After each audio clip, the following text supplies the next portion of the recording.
Oh, yeah. It's everywhere. That one juiced pretty good. Oh, yeah. Hello, and welcome to Flicks in a Six. This is episode 44, Al. Episode 44. I'm one of your hosts, Anthony Costanzo. With me forever and always, as you heard, the man, the myth, the Hulkbuster, Alessandro Bielsi. Say hello, Al.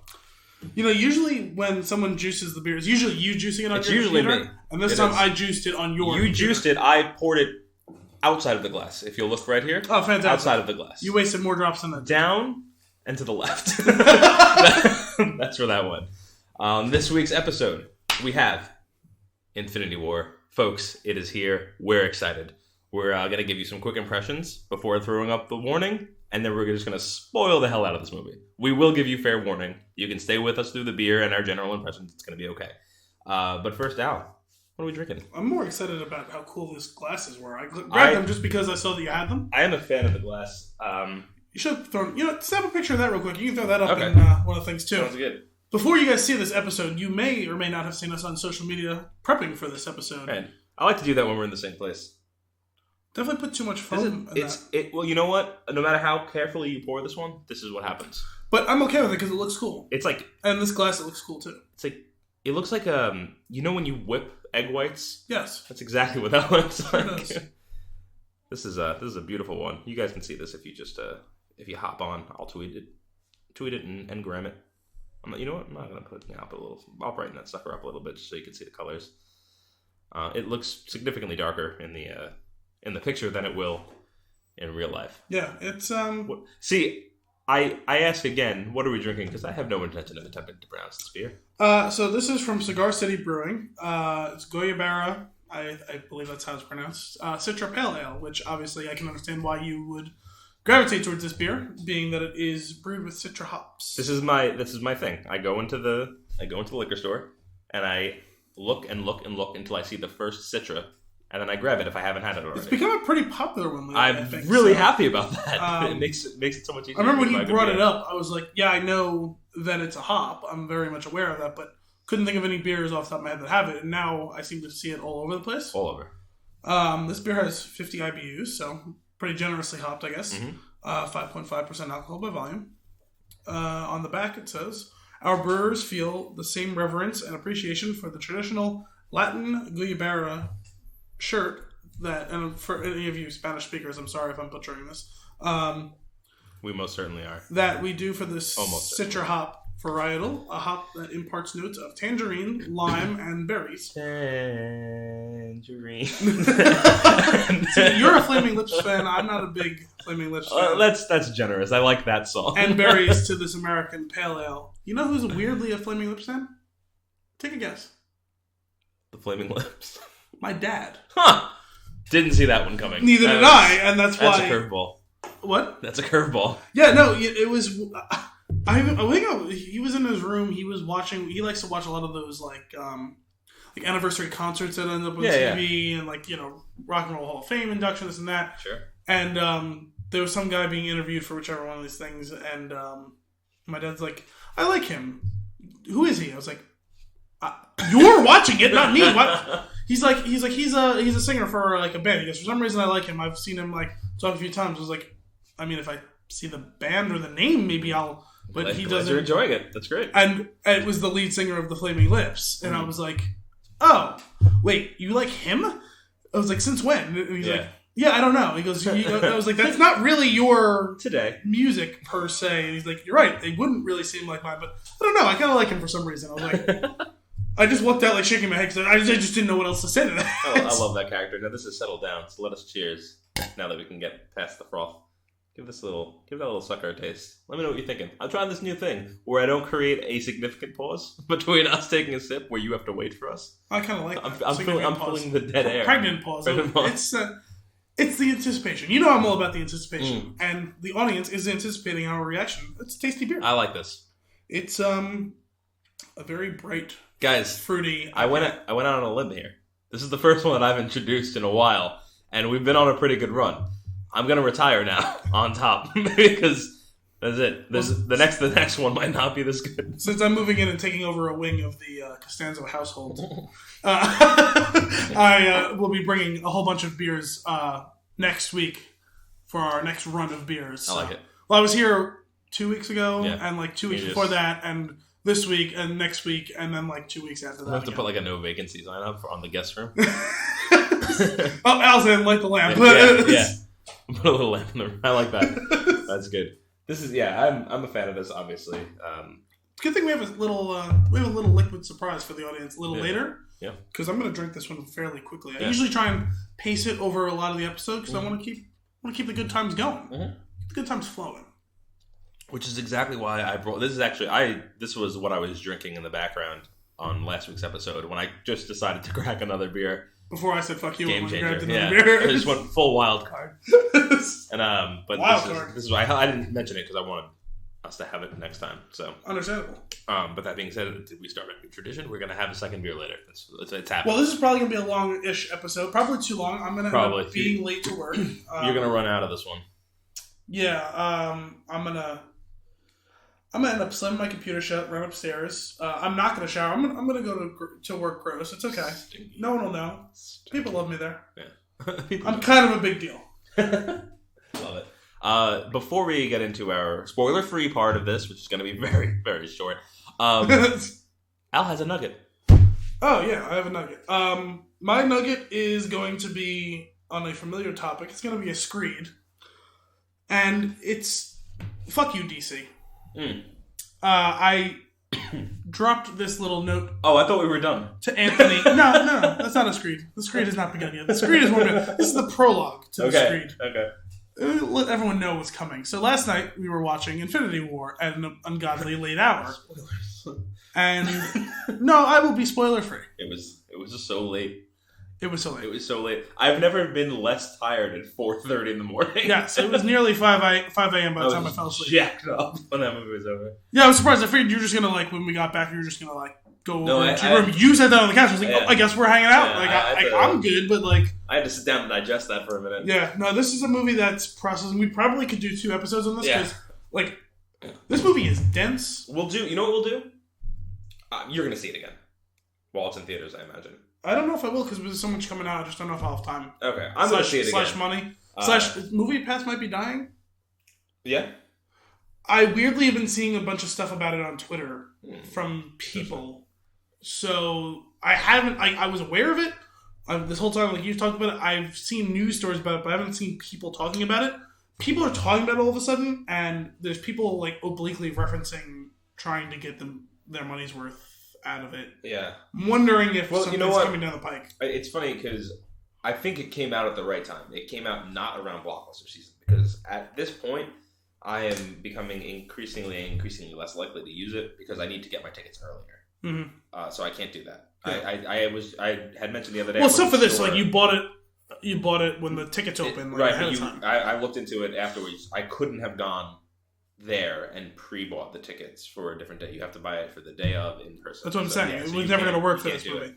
And that's going to be every movie for May. I'm going to buy the tickets for every movie in May in advance. You're going to have to buy us the solo tickets soon because I got to do it. They're going to go on sale next week. Obviously, they're not up already. Well, I imagine on May 4th they'll go up for sale. Well, because the last couple Star Wars movies pre-sales opened when the first full trailer dropped, and the first full trailer's out. The last couple of Star Wars movies also had high hopes. But they're not losing anything by opening pre-sales. Tracking info has gotten pretty advanced now, so they're going to be able to figure it out. Probably not. I think it's tracking fine. I'll just wait for the right pocket of time and get the good theater. I usually like to wait until a second wave of screens opens. This is what I did with Infinity War. Unless you fucked up there because the screen we were in sucked. Well, yeah, hang on. No, well, let's be fair. The screen did not. The audio did. So when I said screen, I meant the whole theater. Yeah, and we'll get into we'll say it right now. The vocal channels were coming directly from the front and nowhere else. Guys, it was like being in the year 2000 with my god, TV that was far away and only in front of it. It was rough. Pre-surround sound. Here's the thing: if I was on the outside or towards the back, I would have jumped out for a quick second and tried to ask someone to look into it and correct it. But I'm in the middle. It is at this point no longer my responsibility. It's really confusing. Yeah, middle. Yeah, we're middle. Yeah, exactly. Well, this is the downfall of my system of waiting for the theater. I waited for this theater to open and tickets to go on. When I bought the tickets, there were no seats taken.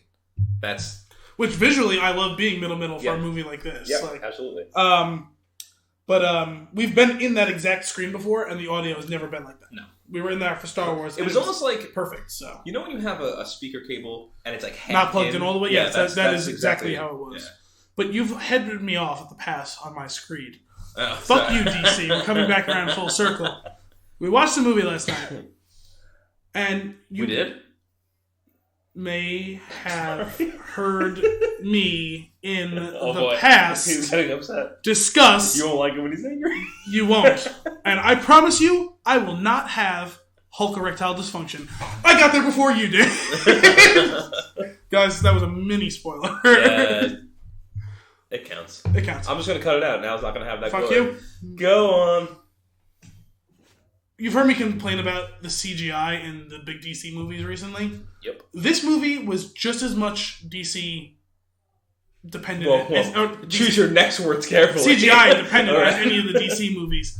And it looked beautiful. You could tell it was CGI, yeah, but it wasn't offensive to the eye. It wasn't like slapping you in the face saying, hey, we're CGI right now. Yeah. I don't understand how it is that the DC movies... Yeah, pull that closer to you. I was coming across very loud, so I'm going to try to... It's a screen. What do you expect? Yeah. I don't understand how the DC movies... The amount of fucking money they spend on those movies for their CGI to look like such shit at all times. Whereas, literally, there was... Me and Anthony were talking about it, and I won't say what any of them were now because they are spoilery. Yeah, we'll get into those things later. There was, 3 times where I noticed that I was looking at CGI. Right. And... as opposed to it slapping me in the face at all times during the DC movies. Yeah, I don't understand, and I'm reporting exclusively right now that DC is a Ponzi scheme. Because where is all the money going? Where is it all going? Yeah. If you're going to make a movie that is all, trash, digital, trash, all digital terrible effects, writing, and they all look like shit, and you're spending hundreds of millions and you're making billions, right? Where is all the fucking money going? Henry Cavill's mustache. Because yes, their entire effects budget was used on removing his mustache. It's gonna break the bank. We gotta do it. Rant over. I'm so aggravated. Yeah, I will say to that point with the special effects, when you notice it, like you're saying, well, it's not overly offensive, but when you notice it, if it's a 50-50 split or more towards the CG side, you don't notice it. Mm-hmm. But once it starts to dip the other way and it's like 60-40 where it's practical, that's when you start to see things. Yeah. Like everybody's on screen and there's the Hulkbuster suit is not a spoiler. That's in the trailers.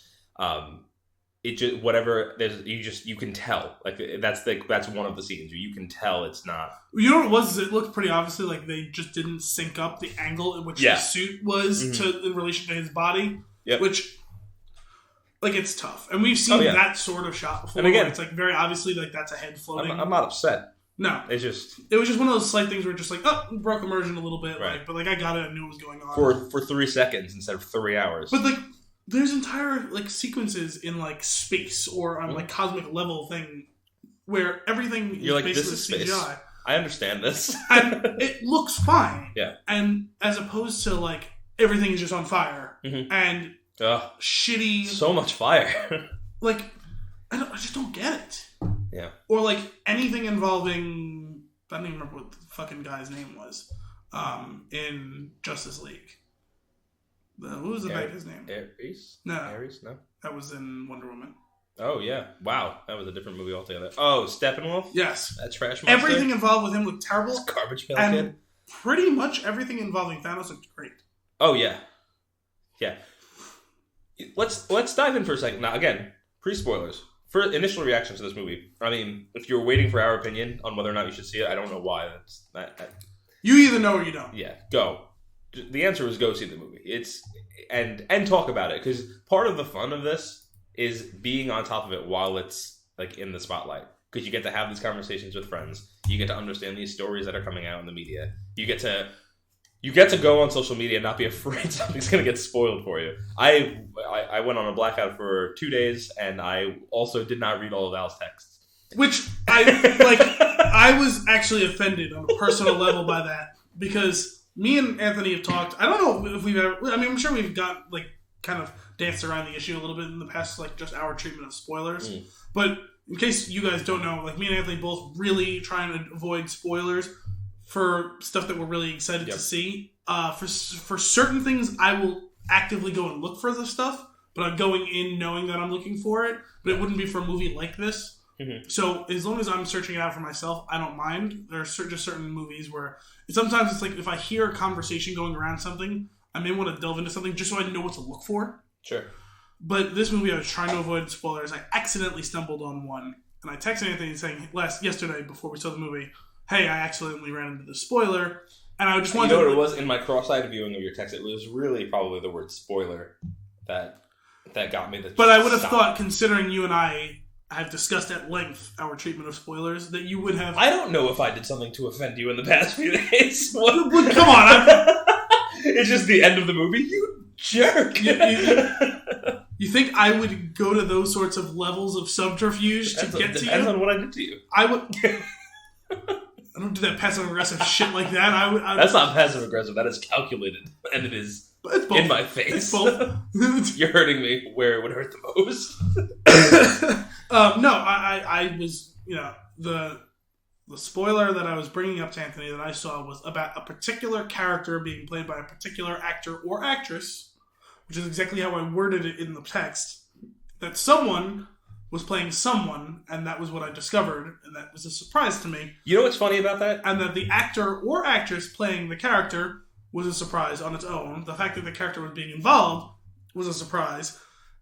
The whole combination of this whole confluence of things, and we'll get into some spoilers because I think it was kind of a cool little thing. Was cool. I don't want to tip it off too much if you haven't seen it, you're listening right now. And then what Anthony saw, which he incorrectly referenced when I was texting him afterwards. The word him, I think, or Anthony goes, I saw the word him and I decided to ignore your text. And I was like, you're a liar because the word her was in there, not him. And all I said was that I saw this actor or actress was playing this character, and I did the Michael Bluth from Arrested Development. Her? And that was the only thing. And it wasn't even referring to a woman or a man per se. It's just that is the line from the show. Which in itself is funny, but me having read that, I would have been focused on it and trying to think about what it could be. But you never would have got it. No. Not even close. No, but it would have taken away from the other things I should have been focusing on. Like my excitement towards the movie as a whole. I feel like you could have channeled that excitement through that. But you know what I did? What? Avoided the situation entirely. Which, unfortunately, I just cannot do unless they skipped 20 seconds ahead from when you started. I don't care. Oh, damn. Savage. Speaking of spoilers, not getting into them yet. Let's talk about the trailers for a second that we watched during this. Oh my god. Were you were as angry as I was? I was. So here's the thing. If you're a fan of Jurassic Park, I am. /World. /World, as I am. You're going to like this movie no matter what, I'm thinking. If you're a fan. Well, you're going to be looking forward to doing no matter what. Right. So, don't watch the latest trailer. The latest trailer has both a spoiler and a resolution of a spoiler in the trailer. And it just... Oh. It's the only thing that I hated more than the sound in the movie theater. Did you know that was a new trailer out? I knew there was a new one. I feel like I maybe vaguely remember hearing it. And I was just like, "Oh, it doesn't matter. It's coming out pretty soon." Like, I already know I'm going to go see it. It was during on one of our episodes. I don't need another trailer. I saw it on IMDb. I just didn't know how. I didn't know it was like a full trailer. Oh yeah, like a legit. There is of that whole trailer, like 90% of it's new footage. Yeah. And like what they give you, it's like the Cliff Notes. Is like like there is heavy plot in this fucking trailer, and I'm like.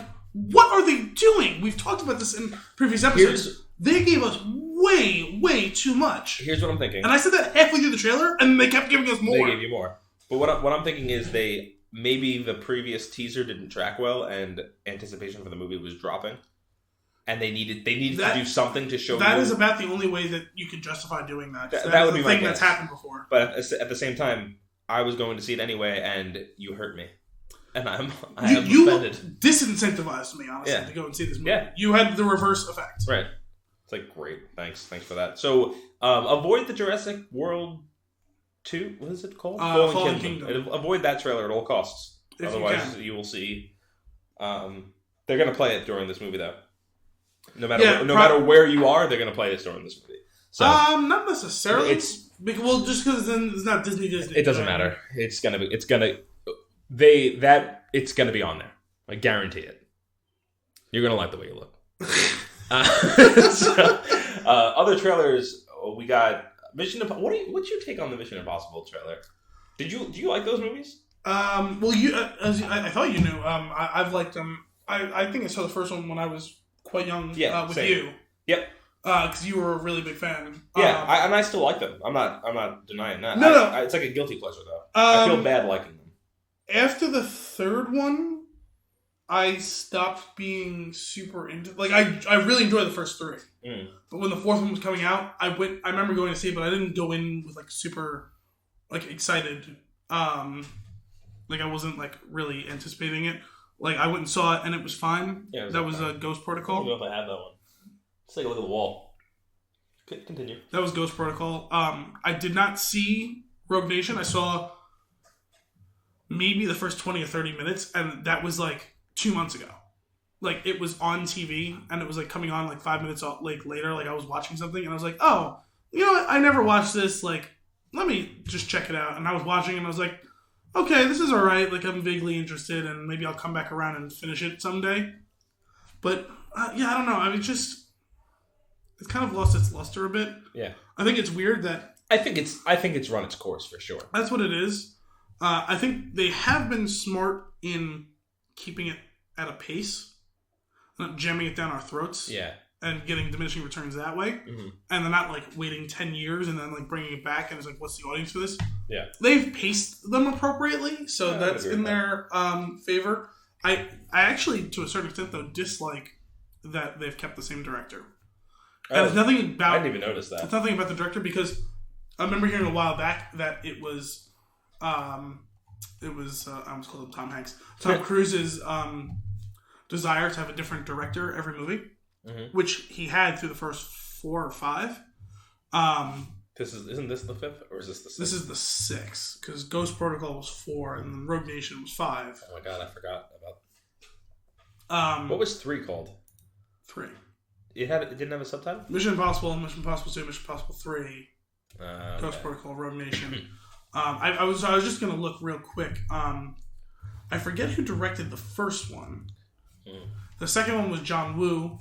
Yeah. The third one was. The second one was on Pluto, and I liked it. What? The second one was just out there. Oh, I was like, I'm pretty sure it was in Australia mostly. It was on Pluto. It was a very difficult one to film. The second one was John Woo. The third one was J.J. Abrams. Yeah. Although J.J. Abrams, I think, has kept producing them. Yeah. Because I saw in that trailer the Bad Robot logo. Yeah. The bottom one. I was just trying to find the director of the first one. Oh, Brian De Palma. That's right. So I knew it was someone who was like a famous. What? I said, pardon me. I knew it was someone who was like a famous director. I just couldn't think of who it was. It was Brian De Palma. Okay. Yeah. I don't know. I mean, I'll see it. I have to go finish first. I'll find that at like some random weeknight that like people are around and I'll go check it out because it'll like it'll be a fun movie for me even if it's not great. I'll have a good time watching it. I'm excited for Fantastic Beasts. I know you're not super interested. I mean I'll try and go and check out. I liked the trailer. I got 6 months. So. Yeah, you got plenty of time. Solo. It was a bad feeling for the Solo trailer to come on and me to go, See, I actually had the opposite direction. The opposite. I re-watched that trailer and I was like, you know what? Okay, I'm like kind of getting more into what's going on here. No, I'm excited to see it. I'm moderately excited. Not as excited as the other 3, but I'm excited. But yeah. I think it really comes down more to, well, it's 2 things. One, it's just the sheer crescendo that's come up of stuff that went on. Yeah. And 2, it's just the time. If it came out in December, I'd have more time to be more excited, to wait and go see it. Right. Yeah, we'll see how it goes. And which is why I'm glad we're not getting the next one until December of 2019. Yeah. Was there anything else notable trailer-wise? No. But on the Star Wars note, I texted Anthony this week, and this didn't make it on an episode yet. Deadpool, sorry. That was a good trailer. Yeah, but that one's been around for a bit. We've seen the new Star Wars show that's Yeah. coming out Yeah. at the end of this year. That for anyone who's listened to us talk a little bit about Clone Wars and about Rebels, did you finish that yet? Oh no, I've got a lot to go. I know you were telling me you were watching The Defenders recently. Yeah, I was trying to do an episode of Rebels a day. I know you said you got into it. I wasn't sure how fast sidetracked, you were working on it. and then I went through The Defenders, and I lost 8 episodes of my life. Well, jump back into Rebels. Then. I'm going to. But I'm actually you very start excited. watching Barry yet? I get to. No, I want to watch that too. It's funny. But I do get to watch The Punisher now, so I'm excited about that. Yes. That's the next Punisher is much better Marvel than Defenders. Yeah, as I've been told. Barry is fun. If you guys haven't started watching on HBO yet, it's weird. Yeah. It's interesting. It's fun. So you gotta. It sounds like you have to take an episode or two to orient yourself with what's going on. To Bill Hader being in the role that he's in. Yeah. The thing is, if you're expecting like some more slapstick, typical Bill Hader like silly comedy, it's not that. There's a little bit of that, sure, but it's not the focus. There's a fair amount of introspection. It's clearly dealing with some mental health issue stuff in it. He's playing a war veteran who's become an assassin, and he's clearly dealing with, if not full-on PTSD, then depression brought on from his time killing, because he was a combat arms guy who had to go and fight and do actual killing, and now he's a full-on hitman who his whole life is killing, and he's got no one outside of one guy who's his dad's friend. So he's him figuring out how to be a part of society, while still also doing some hitman stuff, whether he wants to or not, and also joining an acting class that... It sounds silly, and I want to watch it. But. Some of the most absolutely hysterical stuff is not like just random one-liners, although there's a couple of good ones. Situational? Yeah. There's one scene where the entire thing plays out in the background. It's just someone getting their ass whipped by like 5 henchmen while Barry is on the phone. And I like stuff like that. You can't hear it, and he can't hear it. And it's all going on. You can see it. It's through like a balcony window. So there's even like intentional like sun glare. You can't even see the whole thing 100% of the time. And it's great because you're watching it go on. Awesome. It's someone who's not equipped to handle this sort of fight, who's taking on 5 people who are much more equipped than him, and just getting his ass beat. And it's great. All right. Let us dive into the spoiler-free short session of this episode. Things I've written down. I wrote down a few quick notes. The first thing is, man, this was a movie. I really enjoyed it. That's it. Fact. This was in fact a movie. But like, it was very, from start to finish, the movie's enjoyable. There's been so much build up towards this, really not knowing what's going to happen. We have our speculations, but not knowing what's going to happen is great, and not having anything spoiled is great, because you can, scene to scene, you really don't know. Like, how is it going to go down? And we'll talk a little bit about that later, but it adds like this tension the whole time, because this movie is packed with emotion. We've had a kind of a nice run of that even. I dare you to tell me you saw where all of episode 8 was going. Right. I dare you to tell me you knew where all of Annihilation was going. Yeah. I mean... and people will tell you they did. Yeah. But they didn't. I mean, I've gotten really good at that, and same. I've been able to pick out some things that were coming. Absolutely. In the moment or in the moments leading up to it, but those movies still held a fair amount of surprise. And if you figure it out 1 minute before it happens, that's not figuring it out. No, not exactly the same. Packed with emotion, torment, and despair. This whole movie. It's a really heavy movie that doesn't necessarily depress you. Right. This is a tough line to walk. The darkest Marvel movie. Yes. And DCU execs watched it and they went, oh. You know why this worked? Because as dark and gritty and heavy as the DC movies tried to be, you know why this one succeeded, even though it was as darker than any of the DC movies was? It's because you care. Yeah. You care about, if not all the characters, right. Certainly some of them. Mm-hmm.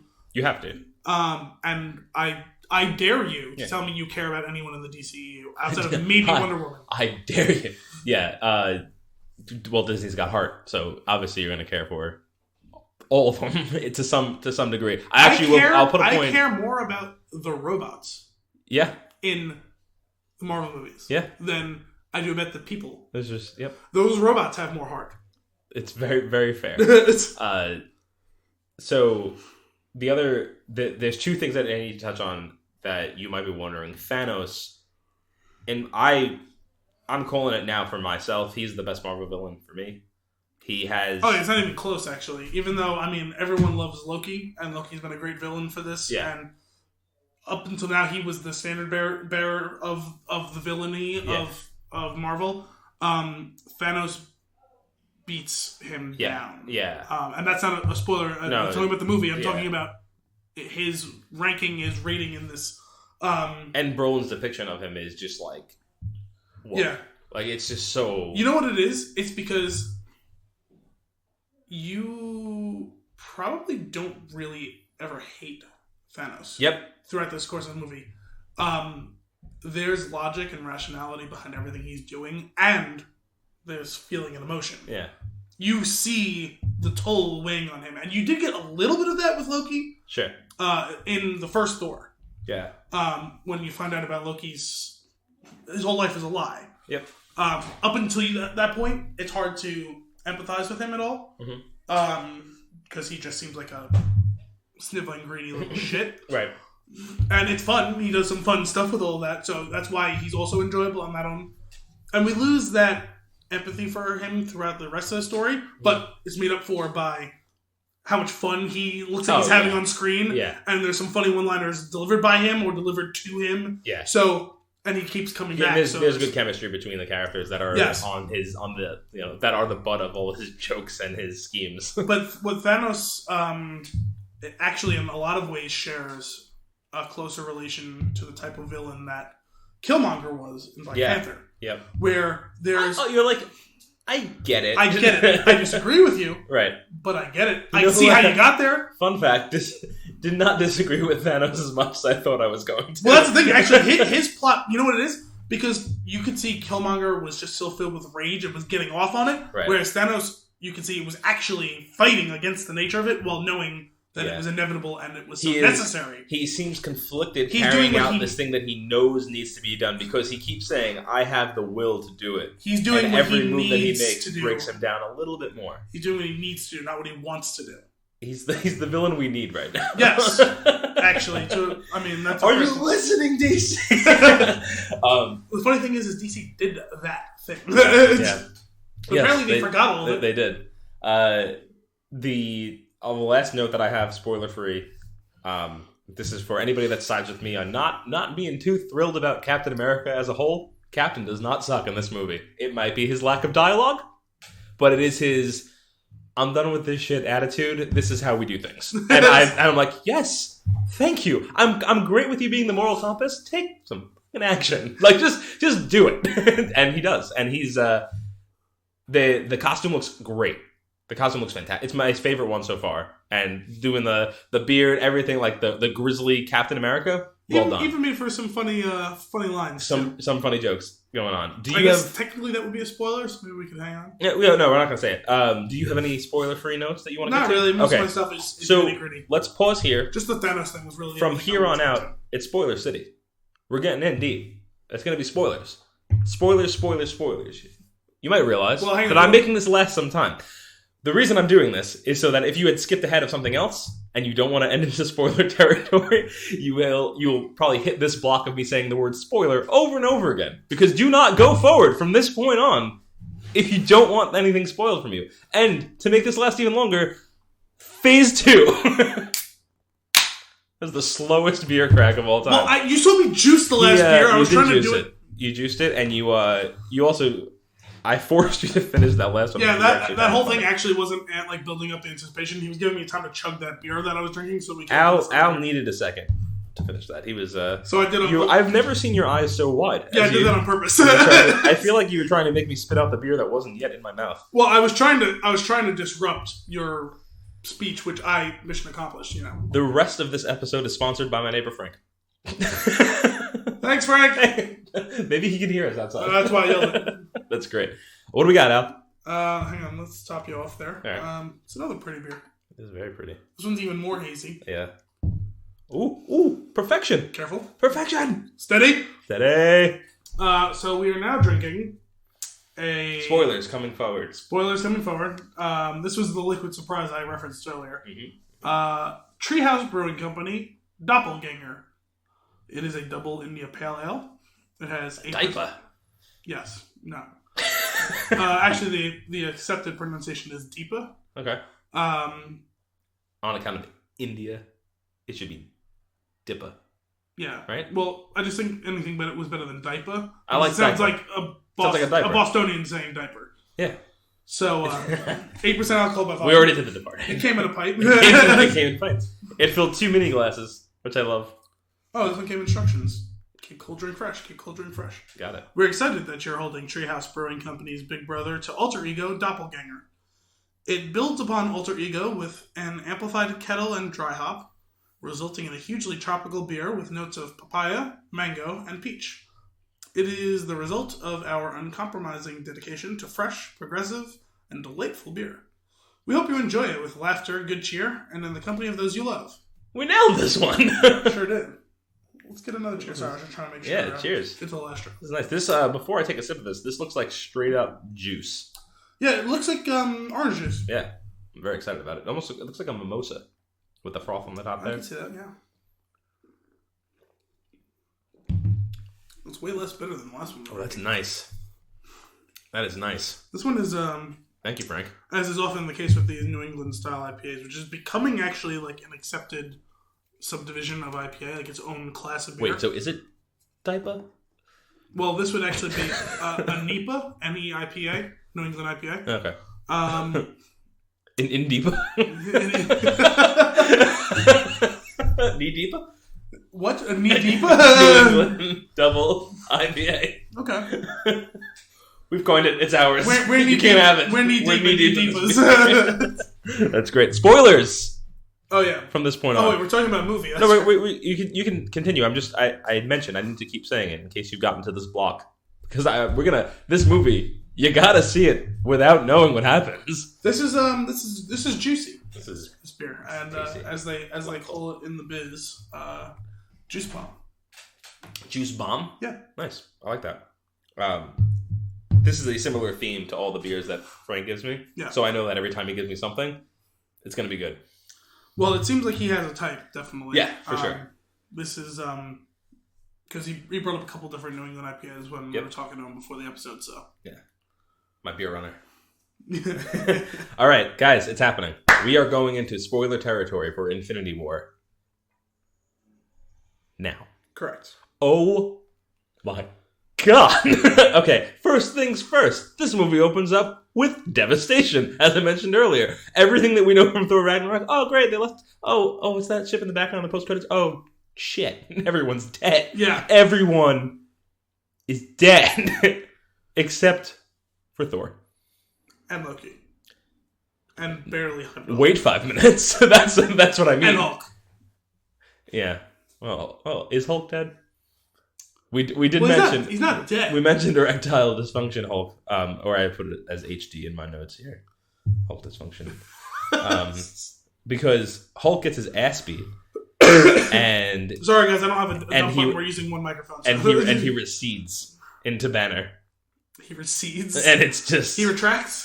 he retracts, and it's the scene of Hulk getting punched in the face and getting his jaw broken, presumably from like the reaction that he has. I guess so. Was like, oh, it's like they did a really great job with building Thanos up. It's like, okay, he's always this looming threat. Okay, now he's on screen. What's he gonna do? How powerful is this guy? Boom. Oh, that powerful. No, wait.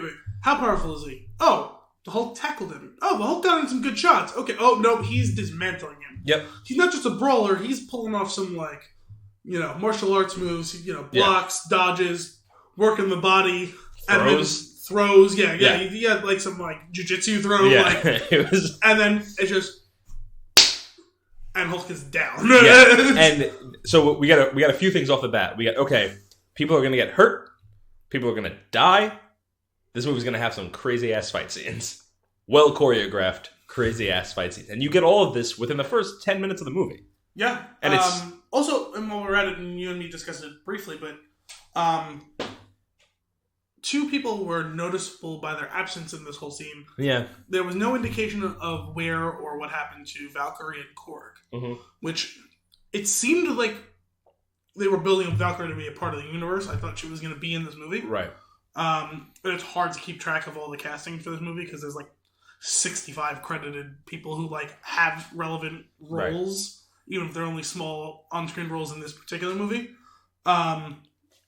And Korg is kind of dependent upon Taika Waititi coming back and being able to do a Thor 4, which it remains to be seen whether that's on the table. I really, well, we're in spoiler territory. I think we're phasing out. We're finishing Thor's story. It's possible, and he got a lot of screen time. And no better way to do it than what they did with the previous movie, making him, oh, I care about this character. They Walking Deaded him. They made you really care about him, and then like we're probably going to see his slow end. Well, unlike The Walking Dead, they're making him care about him and not killing him 15 minutes later. Right. They're actually letting us enjoy him. Yep. And then it'd be like if they did something that The Walking Dead should do, and it's like, oh, this character who's kind of been on the sideline gets like a 3 or 4 episode arc before we kill him. Yeah. You know, like good story writing. Right. We're not bitter. I do think that he'll go out in some blaze of glory in the next movie. That's kind of my working theory here. Well, considering he didn't die in a blaze of glory in front of a star, what more blaze it's gotta be good. And what more glorious could his death really be? They're gonna have to do a lot of the top being in front of a literal star. This is true. So right away we get the death of Loki, and brutal. That's the first thing. That might be the most brutal death in all of the Marvel. It is the most brutal death that is front and center for long. So I'll explain that. Yeah. So we get the crushing of his throat.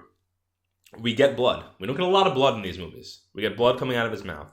We get him. He's being destroyed, turning purple. Yeah, it's gross.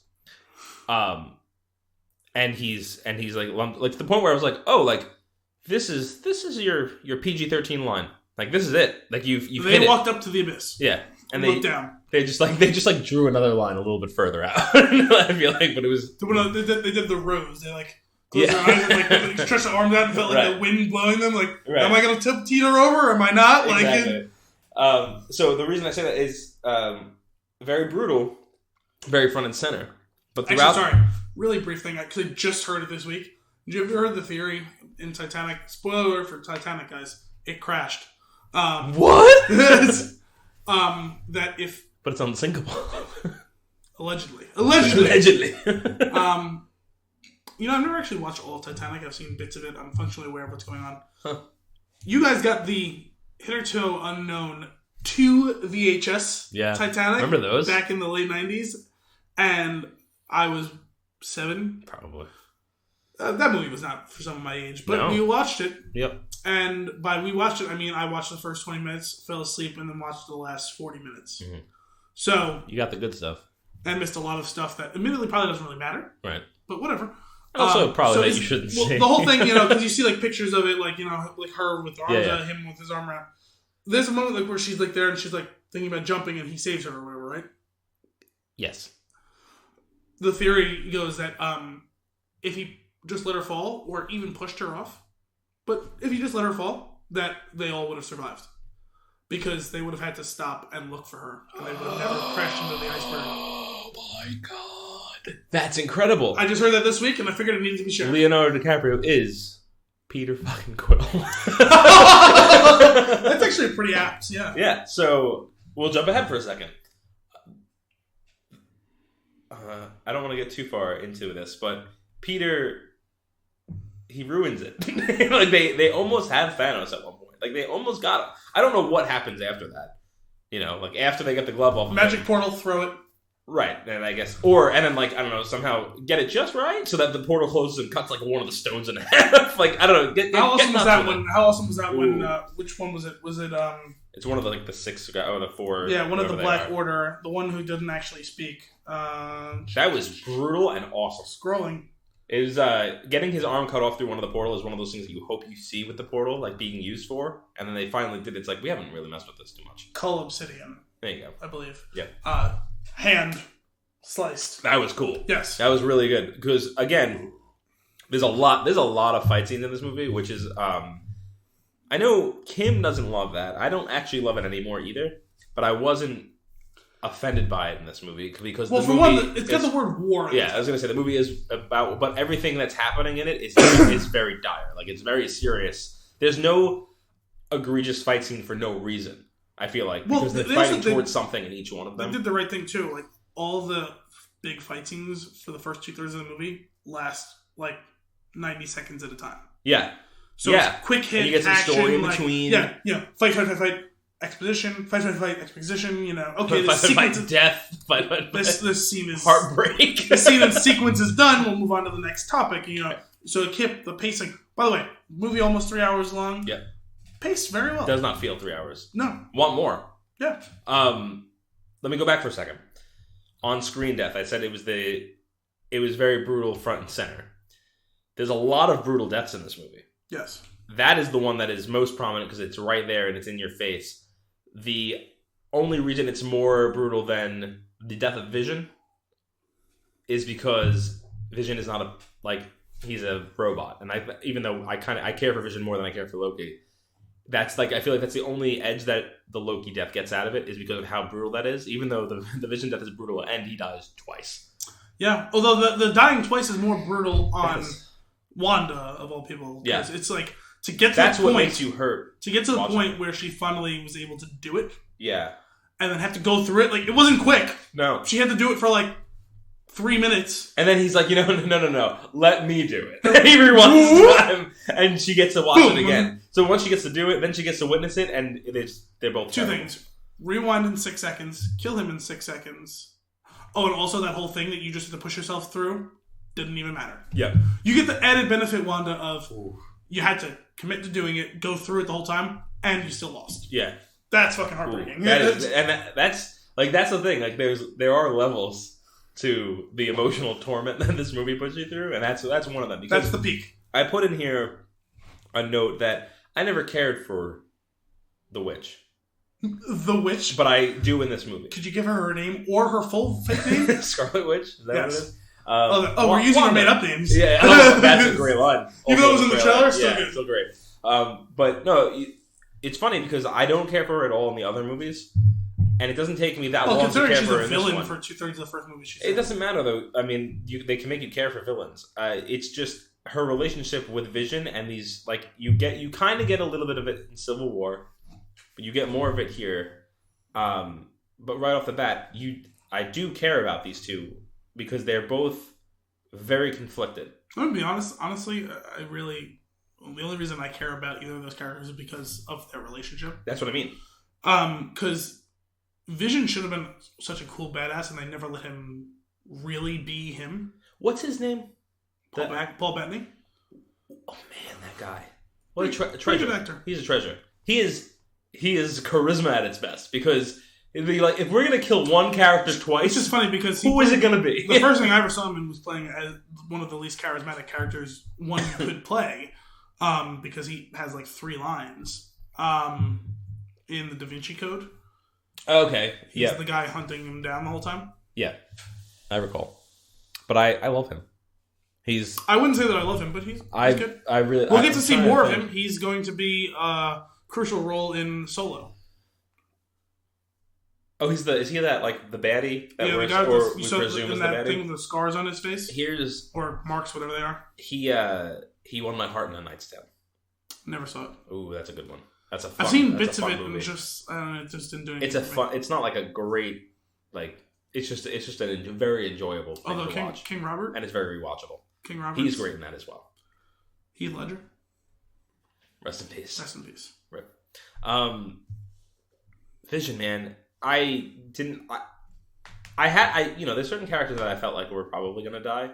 I kind of figured Vision would be one of them only because they haven't done much with him, and I feel like they didn't really know what to do with him. But that's what I'm saying. It's hard for me to be really all in on this character because that's a character that should be probably the most powerful of all the Avengers, and I never felt that way. But he's conflicted by knowing... After 6 seconds in Ultron.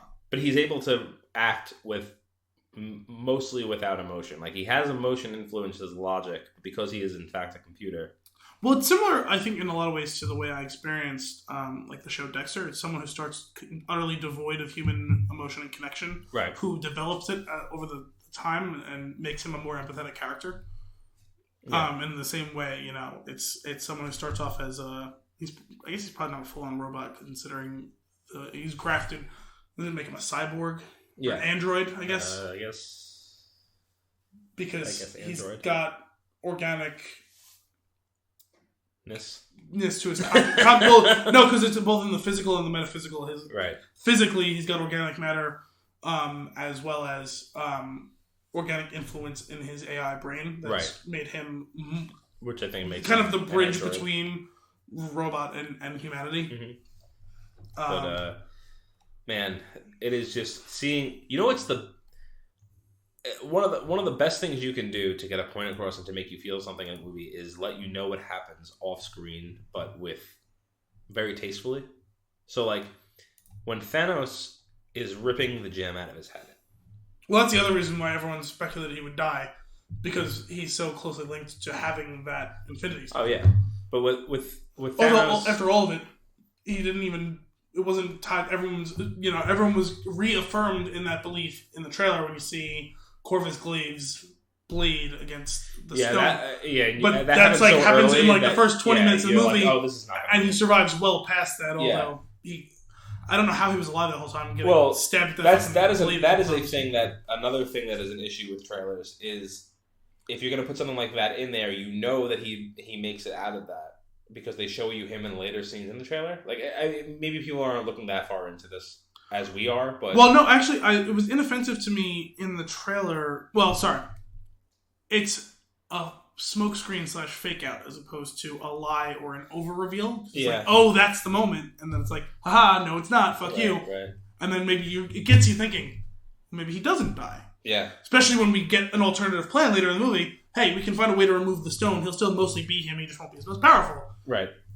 And then, nope, failure. We don't succeed in that plan, but it left the door open. Yeah. So, back to what I was saying, the doing something off screen, like, it's the Scarface scene, right, where, not in this movie, in Scarface. It was a little confused. It was like the Scarface scene. The whole chainsaw thing, it's all with audio, and it happens off the side.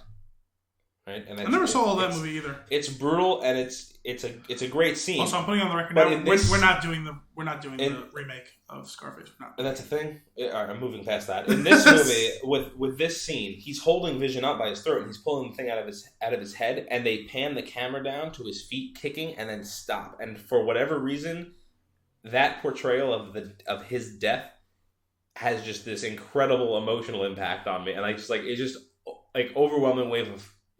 Wait, it was that and not the front of his skull and wiring getting yanked out of his head? No, it's the kicking of the feet for some reason. I'm serious. Just go look at that scene. There's something very powerful about that scene, and it's very unsettling. But that's jumping quite a bit ahead. Thanos and his right hand. What was that guy's name? Remember his name? Wait, what? Thanos' right hand man. Ebony Maw. That guy. He's creepy. He's a creep show, and he's powerful. And I'm like, this guy could have had a villain movie front and center, and probably could have carried it. Well, I think and this is very minimal comics knowledge that I have on these sorts of things. There's a time I believe where Thanos is temporarily defeated in the Infinity War, and the Black Order takes over. Interesting. Obviously, we know that storyline will not be taking place in this. Because they all die. Right. Yeah, and actually, I don't know what happens. I was reading something about it this week, and I don't know if Thanos is kind of something like what was going on, where they have him trapped. One of those things where it's they defeat him, but it's a temporary defeat. No one believes it's the end. Yeah. But I think I don't know if he gets kind of sent off in the distance, or locked away somewhere, or is some sort of extra dimensional thing, It's one of those things where it's he's coming back, but we have time to try and... Yeah. And the Black Order makes a power grab on their own, and when Thanos gets back, he murders Ebony Maw. Ooh! Because it's fun. Oh, you're no longer loyal to me, you tried to use this to your own ends? Oh no, I don't think so. That's really cool. Yeah, you can only do so much with, 3 hours is already a lot for some people, so it would be the type of thing that had this movie ended with a temporary victory over Thanos, you could open that up to the beginning of the next one. Which, it's funny, I feel like that works better in the comic. It would feel more like a cash grab to me, but that's hard because that's only knowing how well this was carried out. Yeah. But man, he is a creep show. And well, it's funny because you said you were more afraid. You said he was scarier than Thanos. Yes. What you said last time, and I said no. Thanos is scariest because it's the sense of inevitability and pending doom. Mm-hmm. But he is definitely creepier. He's creepier, and he is more evil than Thanos. Yes, that's what it is. Yeah. His machinations have less import on the universe at large, but on the smaller scale, he's really getting off on jamming those shards into Doctor Strange and like toying with people and killing. And he's doing it for the raping and pillaging aspect. Oh, absolutely. Whereas Thanos is doing it for his sense of duty and like the power, like he's like power hungry and he loves it. Yes. He basically says that out loud. It's like you can't even touch me. Yeah. It's like just stop. Just give up now because. But what I love about it is, so there's like they mentioned this on like Walking Dead and Talking Dead when this character that you like, when they kill that character off, they do it in a really impactful, meaningful way, like where it's like either super important to the story or super emotional. There's something big about the way that they off this guy in the lamest way for this powerful dude to go out, and it makes it's the reverse of that approach, but it amplifies what you want. Yeah. It's like, you suck, as you're getting thrown out into space. You know what it is? It's you enjoy watching someone who is so self-assured and so powerful getting off in the way. It's, you know what it is? It's Snoke saying, I cannot be betrayed. Yep. Seconds before he's betrayed. It's also it's hubris. Wall breaking. It's watching hubris cast down. And the fourth wall breaking, I'm a movie and I'm going to reference movies as I do this. Yeah. Aliens. Boom. That was if you give me one more pop culture reference. That was amazing. What's even better? He does it like 6 seconds later. They did it enough where it was really funny, but they didn't overuse it, which is great. They also use it in the perfect way. Footloose still the best movie of all time. That's the perfect way to use was. It. It never was. No, I'm pretty sure it never was. Oh man, let's talk about Spider-Man. First off, we get Spider-Man's Man in the Chair for the probably. I don't know. That's like 5 seconds, and it's a highlight for me. Yeah, love that guy.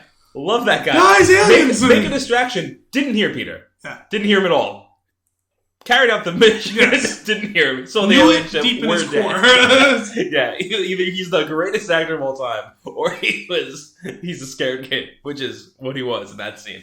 And then we get fun Spider-Man, jumping out the bus and like putting the hood. And, it's just so classic Spider-Man that like just all it did right there in that scene was make me really friggin' excited for the video game that's coming out in September. Oh, is there another new one? It's gonna be so good. I just can't wait to swing around. I'll be honest.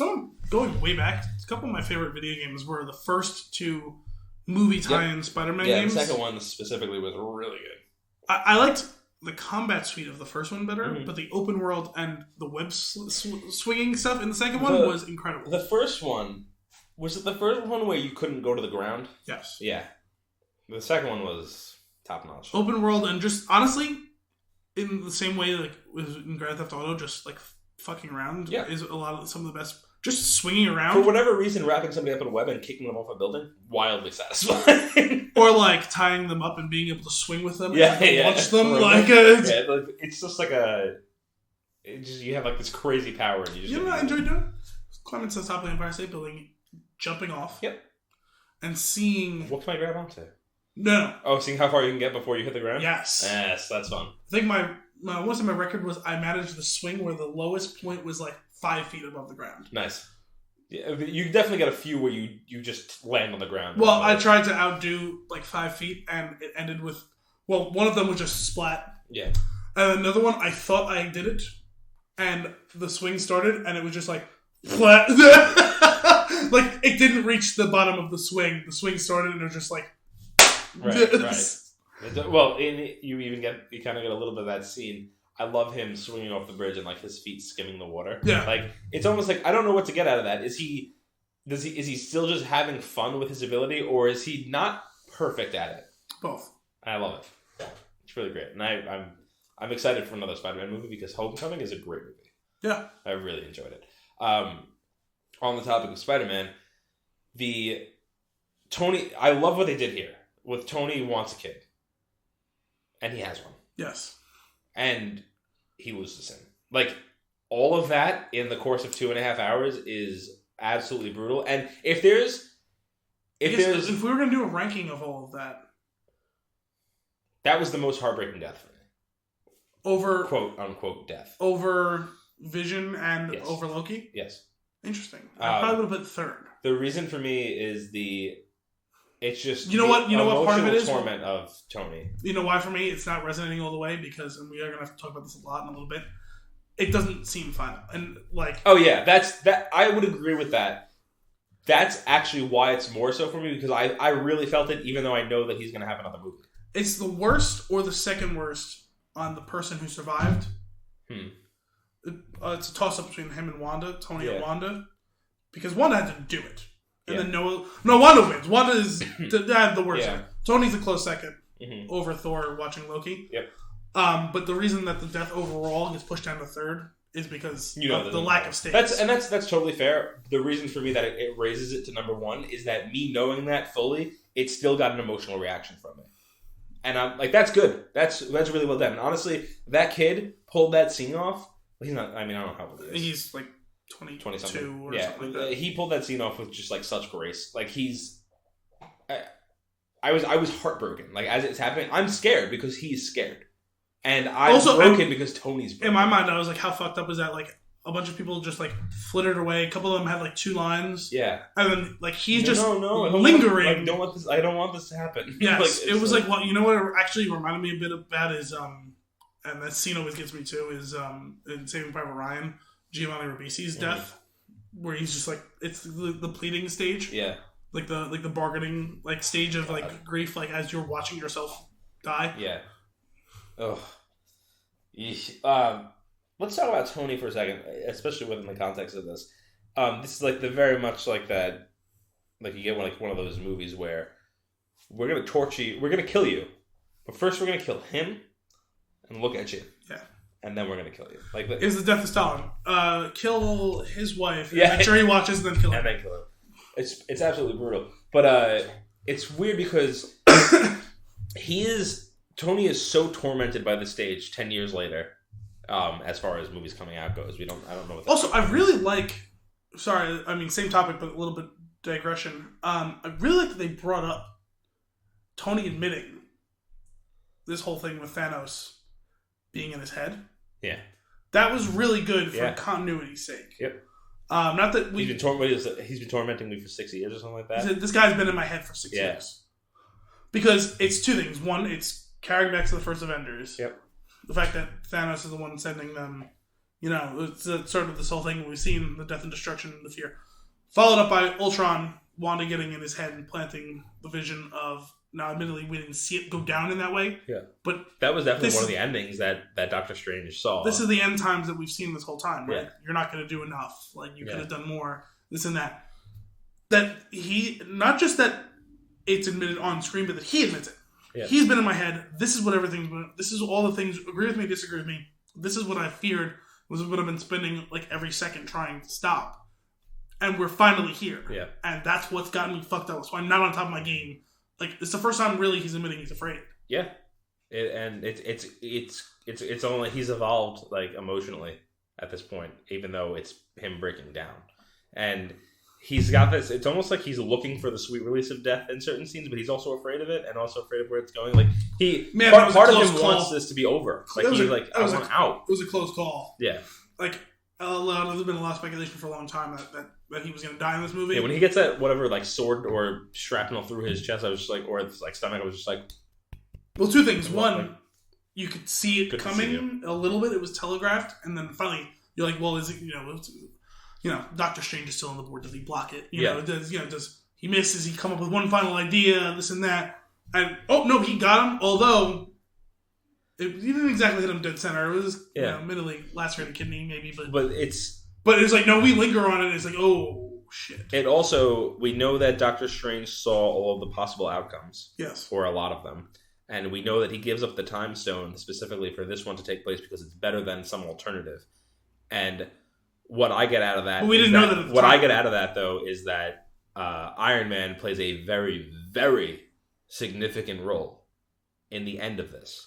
Well, the fact that Strange knows that he and Spider-Man will both die, and the whole point, and that Thanos would get the stone, and that was exactly what he said. Yeah. It comes down to you or the boy or the stone. Stone, there's no question about it. Yep.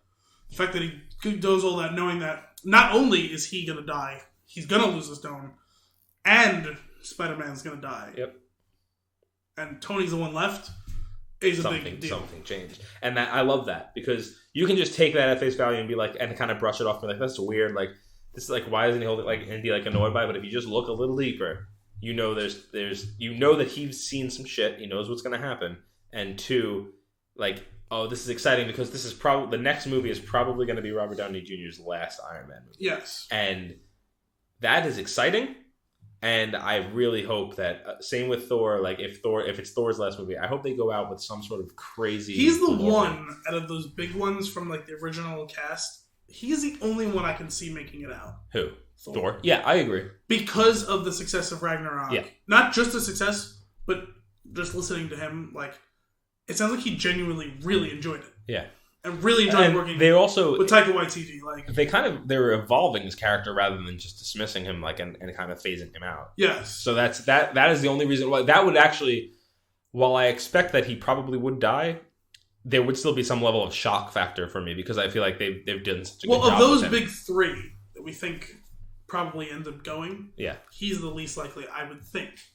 Yeah. Captain's got to go. Yeah. And he wants to go. Iron Man's got to go. And he kind of wants to go too. He's done.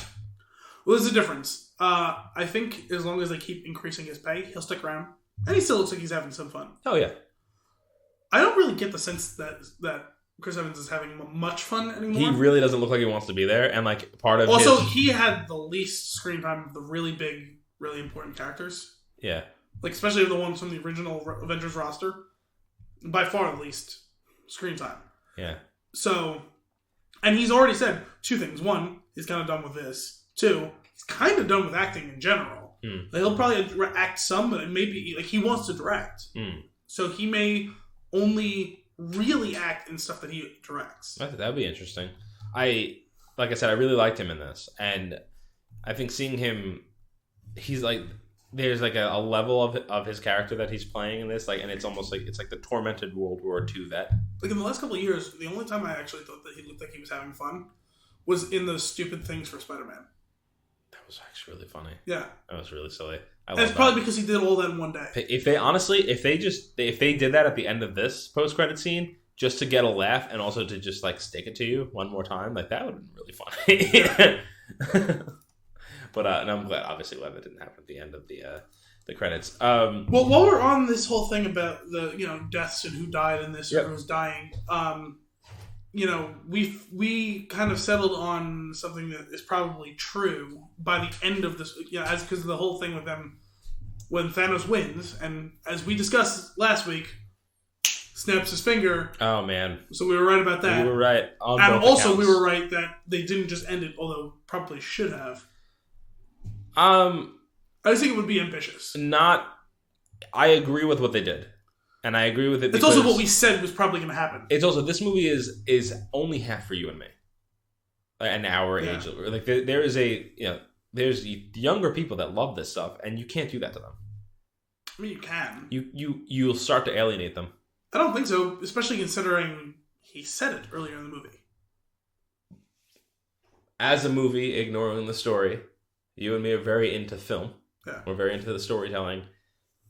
That's not everybody that goes, obviously. And that's probably, actually, to be completely fair, it's not the majority of the people. But everyone knows what's coming, that there's another one coming. Yeah. Everyone knows this isn't the end of the story. It doesn't really matter. A young kid it'll have a different effect on them than it would for us. I suppose so. I think that they've laid the groundwork adequately in the last 2 or 3 years to have still ended it that way. But that being said, both of us said last week that that you're going to do the finger snap. It's going to end, but then we're going to get some wrap up, tie up of all that's going on. It's exactly what happened. We were wrong about one thing. What? It didn't go to black and went to white. Yes, that's true. 50-50 Very shot, important. And we got it wrong. we should not have bet on black. Yeah.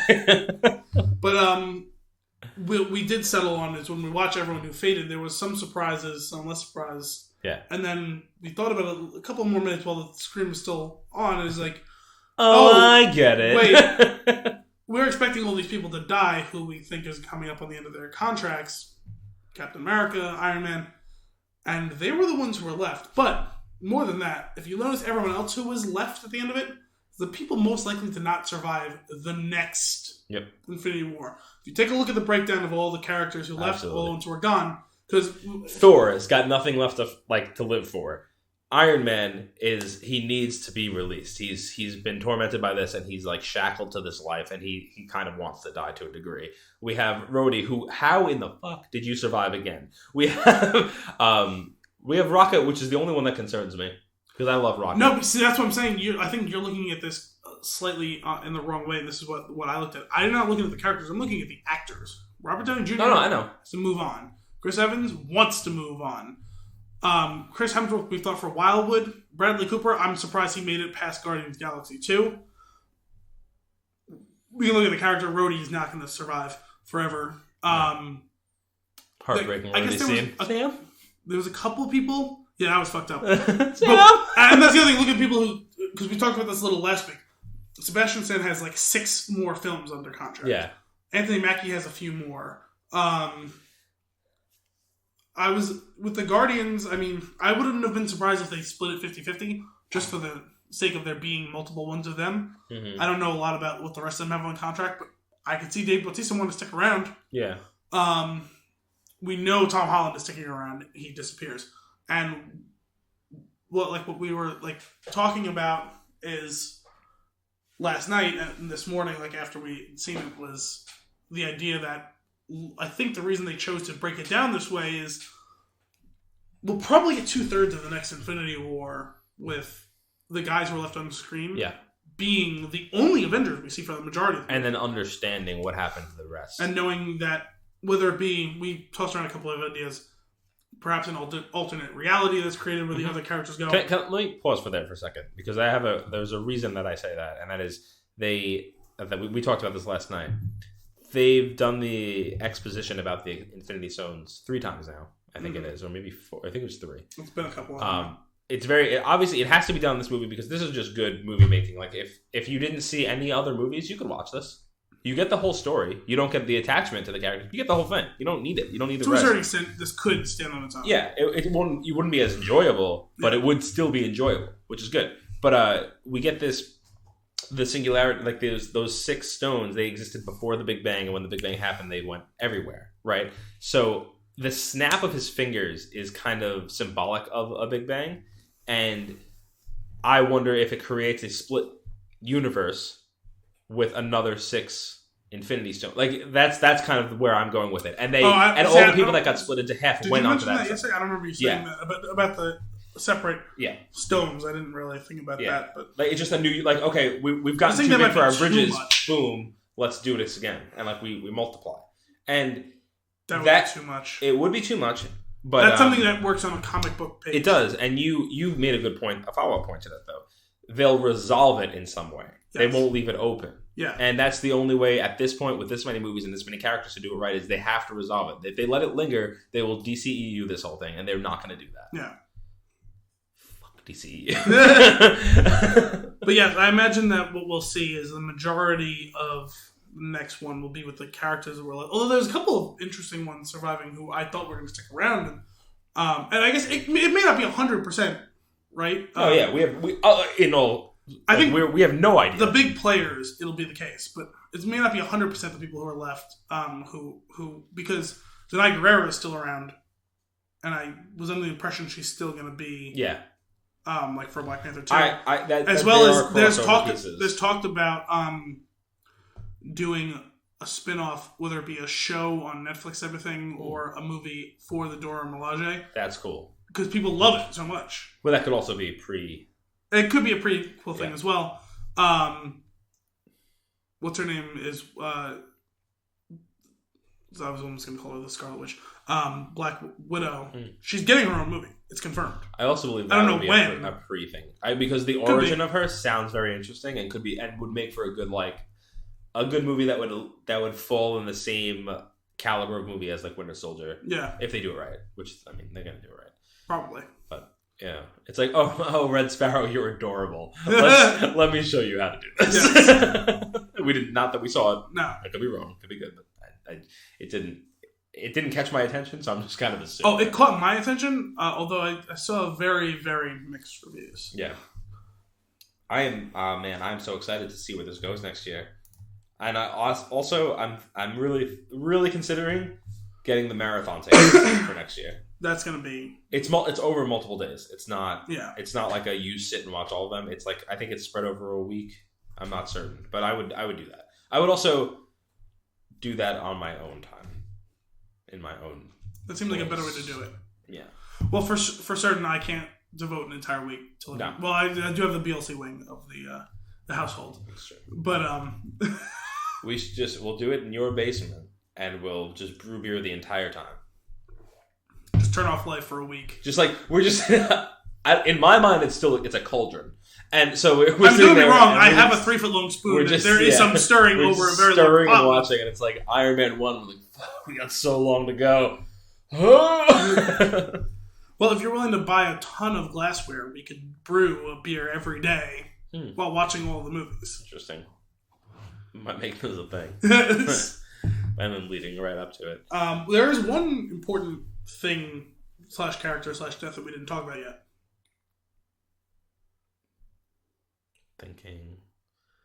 Thinking. Actual death or infinity death? Actual death. Which is why it's so important that we haven't talked about it. Thinking. It's like super important to the movie. How early in the movie is it? 2/3. First 2/3 of the movie. Somebody dies, and I'm not immediately remembering who it is. How? That's weird. Who is it? Gamora. Oh yeah. That's very, very true. I don't know why. I was thinking in the context of like fighting. That's why. She didn't put up much of a fight, but admittedly it was Thanos. It was, and this is the exact like. This is where you're like, oh, like, why do I feel bad for you, Thanos? Why?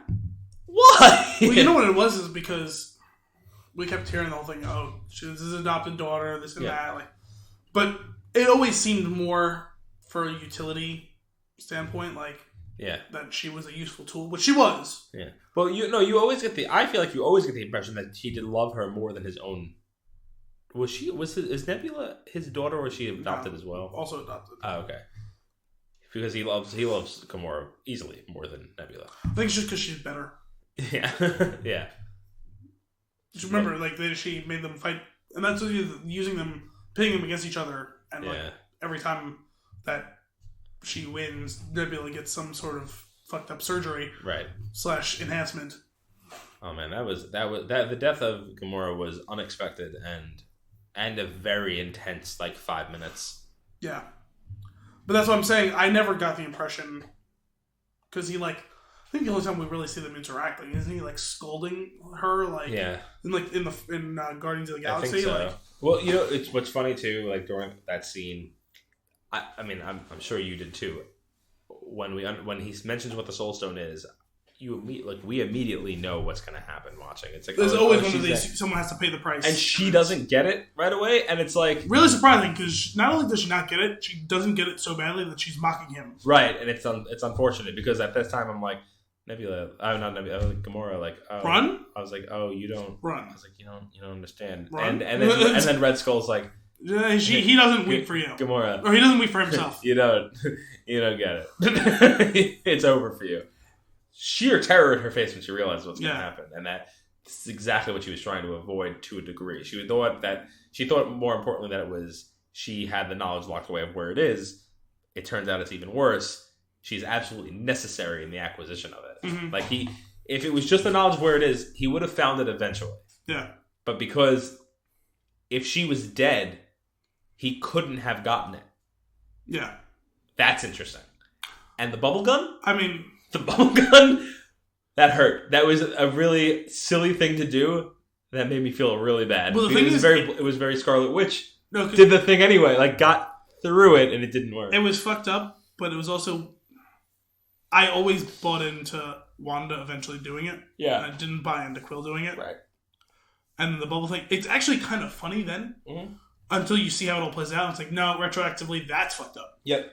And an effective callback to that to make you realize how fucked up it is when she goes to kill herself and he turns that to Bubbles too. Yeah, that hurt. Gem in that scene, Ross Marquand. Yes. Which, by the way, guys, that thing I was talking about earlier, pre-spoilers, that's what it was. I did not expect to see Red Skull back in this way, and unfortunately, as much as we love Hugo Weaving, it was not him.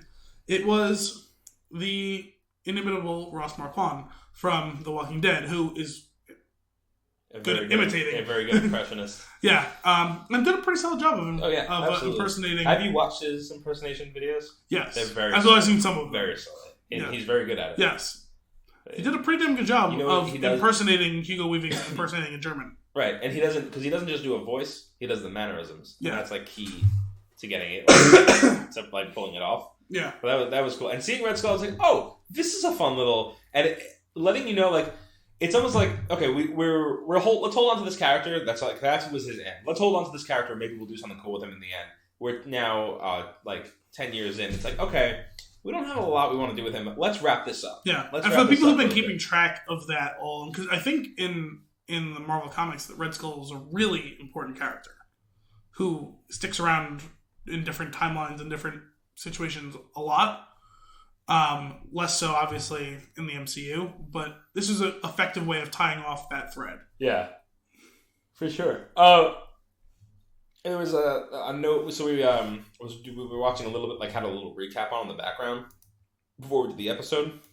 Oh, you know who else was missing from this movie? Adam Warlock. Yeah. Yeah. I thought he was supposed to be in this. Yeah. Stop. No. Guardians 3, guys. He'll be in Guardians 3. So, you completely derailed I don't even remember what I was saying. You were talking about the recap in the back before we got started. Oh, sorry. Yeah, the recap. Yeah, I did that on purpose. Yeah, that was rough. So, we had like a little recap playing as we were writing our notes, because I actually do that a lot to like spark some thoughts and memories about what I just watched so that I can find some talking points. One of the things that I heard about was that I heard in that background was like a complaint about the depth of Drax's character, which I disagree with. And the reason I disagree with it is there's too many characters for all of them to have significant impact and depth. And I think that they handle it well. What? Sam? Yeah. They do that well by like you get some that are there to make it fun. They're relevant in scenes. They're not super important to the whole story. They are on their own story. Like Drax is important for Guardians. Like he makes a difference in that universe. But it's just they don't all need to have something. And if they did, it would be too much to manage. And I feel like they would be biting off more than they can chew. If they made every single person had some sort of deep background that was super relevant. I don't even know how you would manage that or tie it together, and it would be clunky, and there would be plot holes more than than normal, and like I'm glad that it is the way that it is. I'm glad that Drax, the character that is standing there perfectly still and saying, "I've mastered the art of invisibility."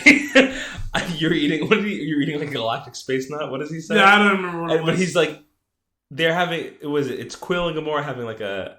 They finally kiss. But we've been waiting for this whole time. They have a very emotional scene, and you hear it crunch, and it is.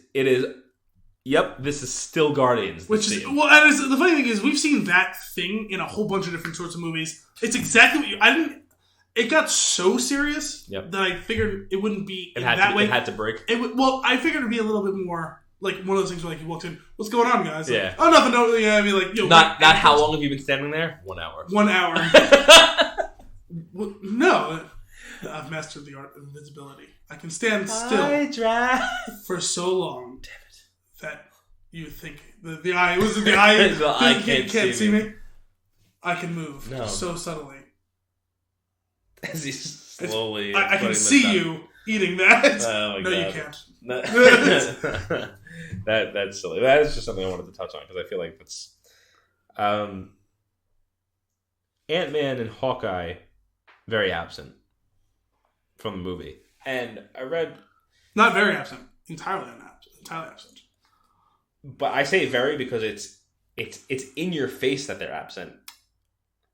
Noticeable in their absence, yes. And the fact that they mention it, it just feels like something didn't work out. Well, I do appreciate that it wasn't like... Because in the same sense of, like, Valkyrie felt like she was going to be more important, like, why wasn't she in it? Yeah. But they don't mention Valkyrie her felt anyway. Forgotten completely, whereas at least they nodded. At least to they these said, characters. hey, like, he doesn't not exist. There's something going on. Yeah. Like, Who's Scott?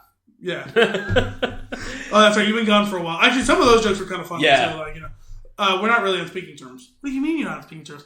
Dude, you missed so much.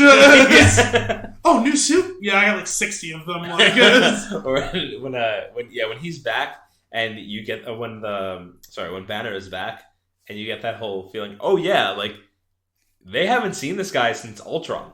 As awkward as it was, shout out to you, Sam. For saying it, you know, when I actually thought that we might get a little bit more of that whole thing with like him and Romanoff. Yeah. Yeah. This is awkward. Yeah. That was good. It was well placed and well timed. Yes. But yeah, like this. I see you took on my beard. The Captain America Thor line. That was very, and the smile. New haircut. Yeah. The smile of Captain America. I see you grew on my beard. You're emulating my beard. Yeah. It's really. It's like old buddies happy to see each other again. That was cool because they've always. I forget. I feel like Captain America and Thor, they've always kind of been aligned, I feel like. Do they ever really disagree greatly? I don't think so. No. Honestly, the two of them have really not had that much. No, but even in like... They definitely haven't really butted heads much. In other Avengers movies, when there's butting of heads, they're on the same side, I feel like. I feel like they haven't really been super aligned or disaligned. Well, Captain America is obviously disaligned. He's one of the sides. And then with each other. But then Thor is more on the fence. Like, not on the fence, but he's like, y'all are stupid. Yeah, There's a giant fucking guy coming from space to kill us all. They've never really been Yeah. together or apart from each other in that way. Yeah, I really like it. So that battle in Wakanda, that was the only fight scene that was extended to the point. Actually, before we get into that, I wanted to say we're talking about like Thor and America. I put down something. What was your favorite grouping? Since we got a mix and match of a bunch of different stuff. Interesting. What was your favorite mixing of them? My favorite mixing of the characters is Thor, Groot, and Rocket, and mostly just because it's Thor and Rocket. It's not even that. Yes, but that side story, like that side quest. Also, one great line. Wait, you speak Groot? I took it as an elective. That was fantastic. But that one side quest is the most interesting part of the story that is different from the rest of everything going on. Yes. Well, it may be the biggest one over the arc of the two. Yeah. Like, Thanos can't be killed except by a Thanos killer. Right. And they go and make it. The thing, and he very nearly succeeds with it, and it's not destroyed, so it's gonna have to come into play again. Absolutely. And the Groot would have been completely unnecessary in any of those scenes if he weren't to be the person that married the two pieces to make the axe, and that made it so worth it that he was there. Yeah, I really liked that. And also, this was another immersion breaker with CGI. It was Peter Dinklage. Yes, because fun role. I enjoyed him being in it. He wasn't large alien played by Peter Dinklage. He was large Peter Dinklage, which it didn't work. Like it's a very obvious CGI. Yes, it's very obvious that they just took Peter Dinklage and blew him up. And also, like that looks like a very big set with a backdrop. This is what I mean by like you start to notice the breakage. A backdrop and a CG person. Yeah. That is, that's like 80% real, 20% CG. You notice that. If it was the other way around, you don't notice it as much, I feel like. Well, you just notice it at the seams. Yeah. It almost it's the same thing. The scaling of like the people walking past each other or near each other is slightly disorienting. It's the same thing, the two that we said was the Hulkbuster one, and also the other time that I noticed it was when Thanos is talking to Doctor Strange on Titan, and he's sitting there when Doctor Strange is sitting there, and you can clearly see he's sitting in front of a green screen. Yep. And they're just little things. They're not enough to upset me in the way that, like I said, the DCU upsets me often with those things. Quick note on Doctor Strange. That really badass, split himself into 1,000 Doctor Stranges scene. Really cool. Yes. Unfortunate how that plays out. And it's like, I was like, in my mind, it's like, why don't you do this every time? That's why. Oh. Well, as with most illusions, Yeah. It's actually kind of in a certain way reminiscent of The Dark Knight Rises, illusion and theatrics, the hallmarks of the league, but not effective on those with stronger mental faculties. As it's the same thing with Thanos. Against a lesser opponent, it would have been very effective, but against Thanos, he can just wave it away. Yep. But then that made for some fun stuff too. Like I said, we're using our made up names. There's some fun stuff with all that. When they run into the Guardians and they're fighting on Ebony Maw's ship, was you shoot him, I'll shoot him. That whole thing. And I forget who said what about Thanos. I will take him out. Go ahead, Quill. I can take it. No, you can't. Yeah. that is great. That on that Thor train for a minute.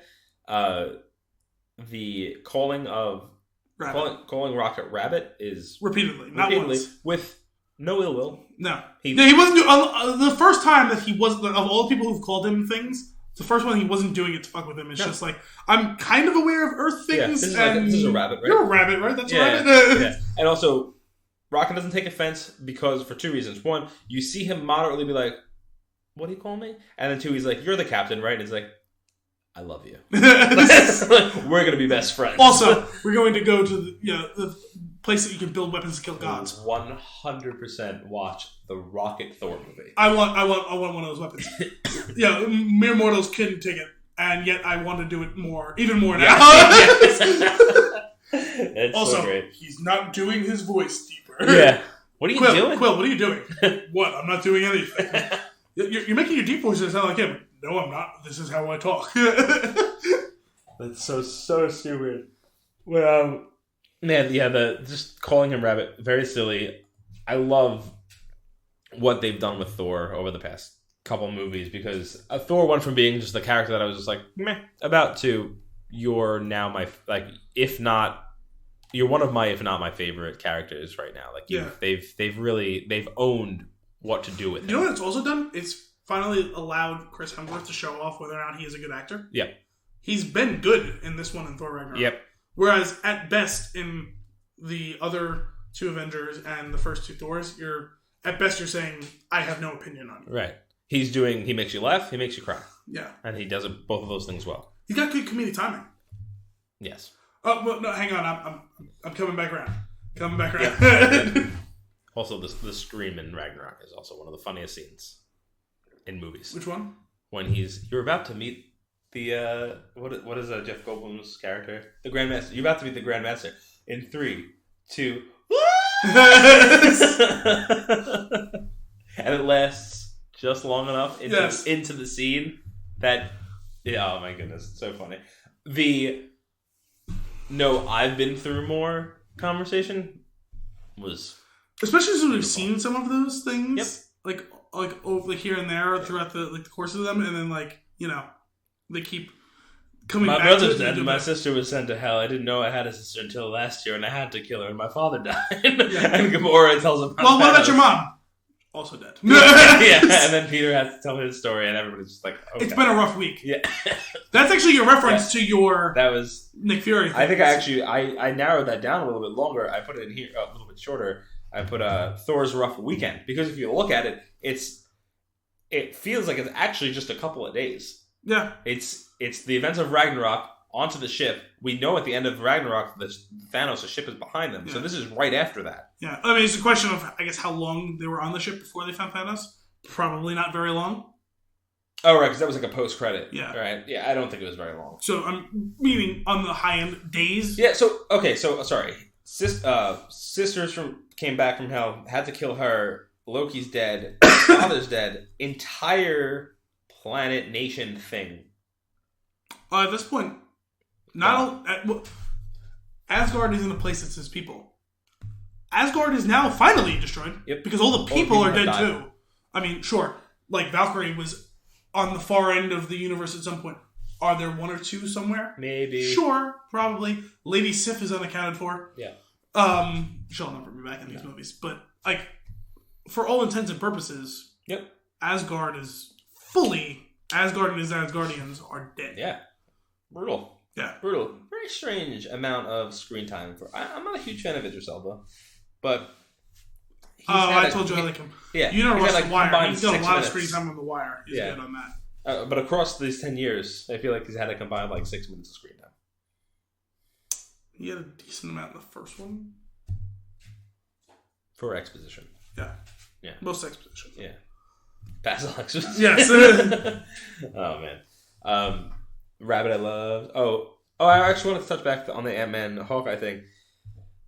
Yes, we get a nod to the characters because they still exist. So that means two things. One, we know Ant-Man's still relevant because there's an Ant-Man and the Wasp movie coming out. We saw a trailer for that. We don't know how Hawkeye comes into play. I was kind of hoping that the post-credit was going to be... Or they could have done two. It would have been great if it was just like the two of them like sitting in like some meeting.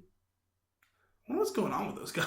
Oh my God. That would have been pretty funny. But both of them being under house arrest was interesting because they would have come out though. Yeah, I feel like this because that's what makes you like they tried to justify it, but in the end they either didn't understand how to write them in or they couldn't because of some other thing going on. Or because there's just so many damn people in this. That's what I mean by they couldn't write them in. They couldn't figure out a way to make them work. But Hawkeye, I don't really care as much about Hawkeye. I would have liked to see a little bit of Ant-Man. Yeah. But it's not like he wouldn't have had a place. Yeah. And just another laugh, probably. Well, they played coy with... honestly, he would have disappeared, and they can't do that. They can't pull that string too many times. They've played coy with what and when the Ant-Man and the Wasp is taking place. Yeah, that's true. I saw someone say, how does it lead in... And he says, you'll see. Like, there's going to be some sort of acknowledgement of what's going on. Yeah. Well, did you see the trailer? He's under house arrest in the trailer. But the question is it happening right before? Right. Or right after? Or during? Yeah. Which, admittedly, it's over the course of like a day or two. That comes out soon. It comes out in August, I believe. He's going to see something on the news at the end of the movie. Probably.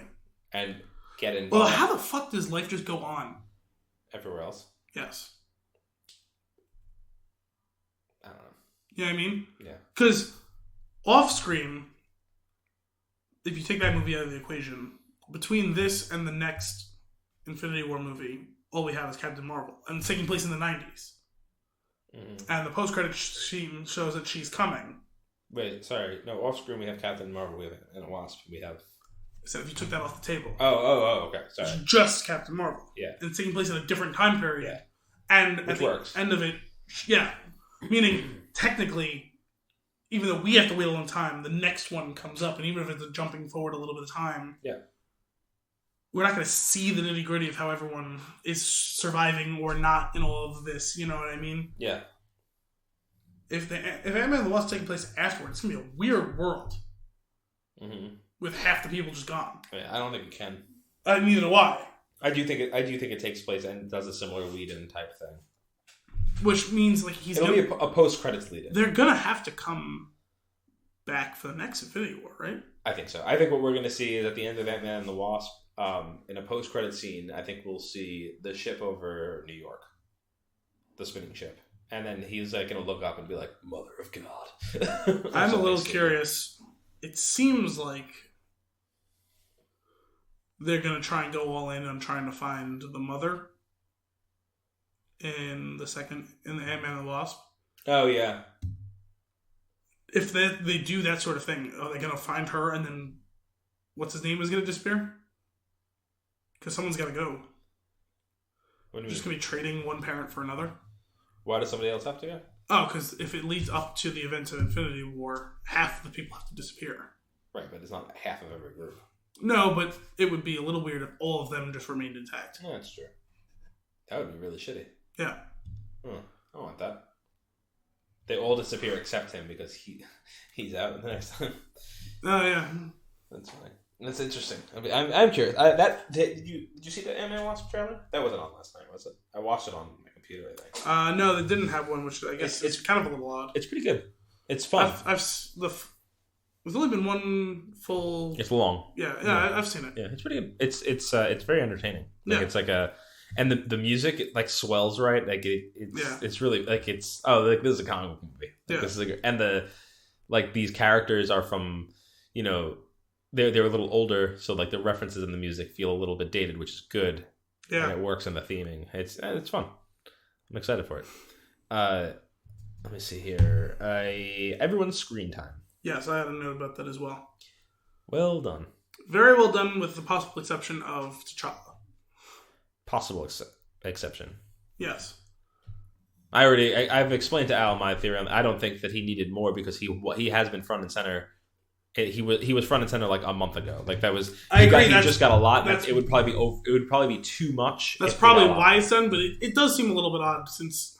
I didn't get enough of his sister though, and she kind of disappears after trying What the hell happened to her? I don't know. Did she actually disappear? I don't know. Also, I mean, well, again, it's because he's going to be going on, but it's a little weird how big he was, how he was on screen a fair amount, but I mean, he's in costumes, Yeah.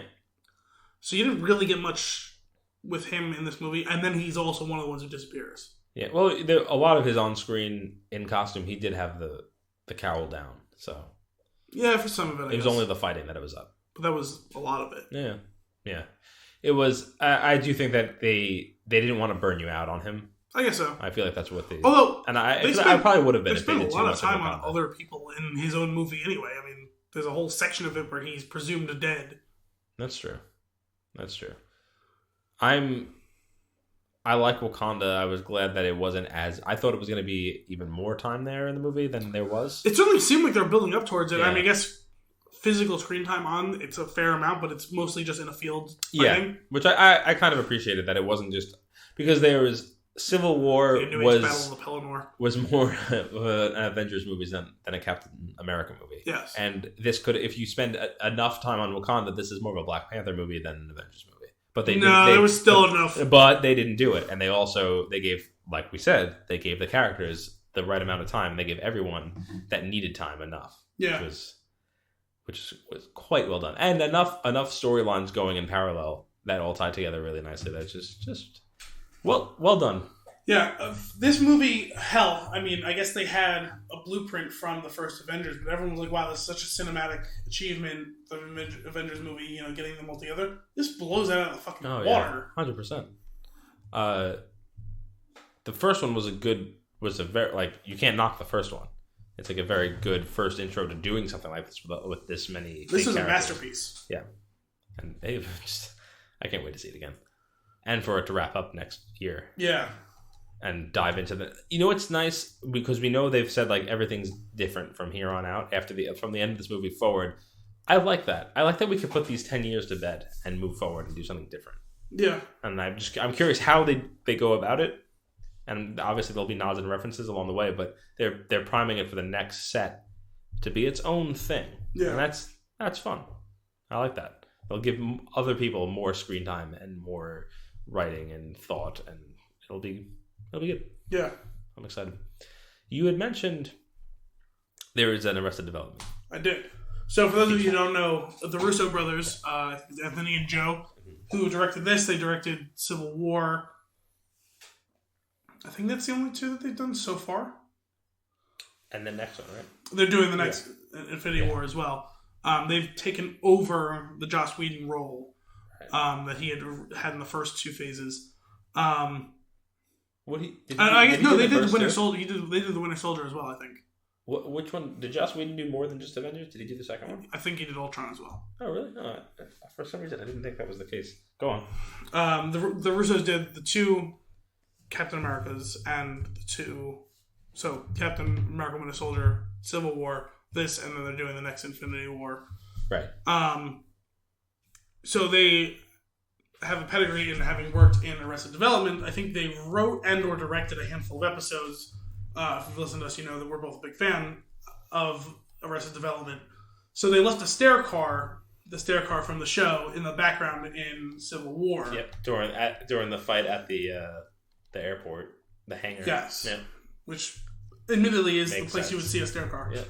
Not in Arrested Development, but yes. Not in Arrested Development, of course. So there was another Easter egg in this one, which unfortunately I missed. And now I want to go back and see what it was. So, I'll read from, this was a story on, I don't even know that recognizes this website. But Flickering Myth. Okay. The Russo brothers, who made their names directing multiple episodes of the superb Fox comedy, thanked the rights holders for allowing them to use a certain character. This news might have you racking your brain to see if you can remember Job trading magical illusions, not tricks, with Doctor Strange, or George Michael swinging his lightsaber on Wakanda.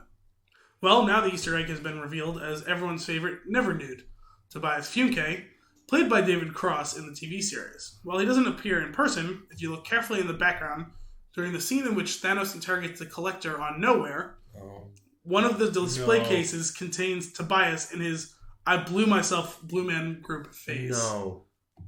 It's in the Collector's? It's in one of the cases. Oh my god, I have to go watch this immediately again. That is so good. That is so good. In his cutoffs? I think so, but I'm not sure. It didn't include a screenshot, so I can't look at it and show it to you. Like, it's just... That is so exciting. Yes. I have to go back and watch that and find that. That is a great... because there was a lot going on in that. There's so much visually in that scene, you know, especially since we had one look at this whole sequence and then he lifts the Aether-generated image and we see it all on fire. Like, you know, there's a lot just going on. That was pretty devastating, too. Yeah. I was like, how is this going to go down? That makes sense. That makes sense. Because as it's happening, like, this isn't happening. It was interesting. One of the, reprisals of characters from the universe who I didn't really expect to see, Benicio del Toro back as the Collector. I expected him to be referenced. Yep, but not like back. I didn't expect him to physically be back in. Same thing. I figured Gwyneth Paltrow being back that she'd probably have a bigger role. She didn't. I had mentioned Valkyrie and Korg. We mentioned Heimdall. At least he served a plot purpose. I am kind of annoyed by Pepper's distaste for Tony's keeping on of the suit. Like, you know what's going on, like, all the time. Yeah, I get with her. I don't want to see him get pulled back in again, but it's like that's great. But think about, sure, he's done a lot of things that have caused problems to, like, in certain cases, but he also has, like, he is, like, the reason certain people were saved. Like, if he has the will to do it. Yes. But, like, it's just like that whole back and forth of her being annoyed with him. I'm over it. Like, I'm done, and it makes you like your character less and less. Actually, it doesn't really fit either. It's kind of a retcon because of, what's it called? Spider-Man Homecoming. Yeah, she seems kind of okay with it. Not only okay, she's involved. She's there at the press conference where they're going to introduce it. Very strange. So, in that sense, it doesn't really fit. Like, if she wasn't in that scene, then I'd be unless more her okay motivation there is for somebody else to take over the mantle. It just seems like they're going up and down. Yeah, it is. Thing. They don't know what to do with her. Like, it's just like just pick one of those things. Just stop. Because if she wasn't in Spider-Man, then this would have made more sense. Yeah. Or if they didn't have her doing this, then it right. If she wasn't in Spider-Man, you would think, okay, they've kind of gotten back together, they've made amends, and there's probably some tension still because of this, and that might have played better. But even so, I probably still would have been annoyed because I just like. But it would have made more sense. It would have made more sense. Yeah, but I still would have disliked her for it. It was just frustrating. Yeah. What else do you got? We didn't really talk that much about Thanos' plan. Let's go back to that. I forgot to write it down because we had said you don't necessarily disagree with him and you don't hate him. You understand that you kind of have to, like, yes, a bunch of people are going to die. All right, yeah, he's wrong for that. But if you're listening to what he's trying to say, and we talked about his torment and his will to get it done, it's like he's trying to almost save the universe and truly believes this is the only way it can be done. Well, what made it interesting to me was we've seen stuff like this before, especially recently in movies. And I always think it's interesting when similar ideas crop up in the same time frame like that. Because two movies that came out recently have dealt in the same thing, basically. The first, Kingsman, Valentine's Plan was essentially the same thing. Yeah, that's true. Smaller scale, but it's basically the same thing. Yeah, and small. It's weird. Something about that smaller scale makes it. Even though we're still talking about billions of people. Yeah, it was like it made it. You don't see him. You don't side with him at all. I feel like. Well, he was certainly less sympathetic. Yeah. And also, if you had to choose between the two, you're choosing Thanos because, like, as he said, it's a dispassionate look at it. It's truly 50-50, whereas Valentine was taking all the elite. Yeah.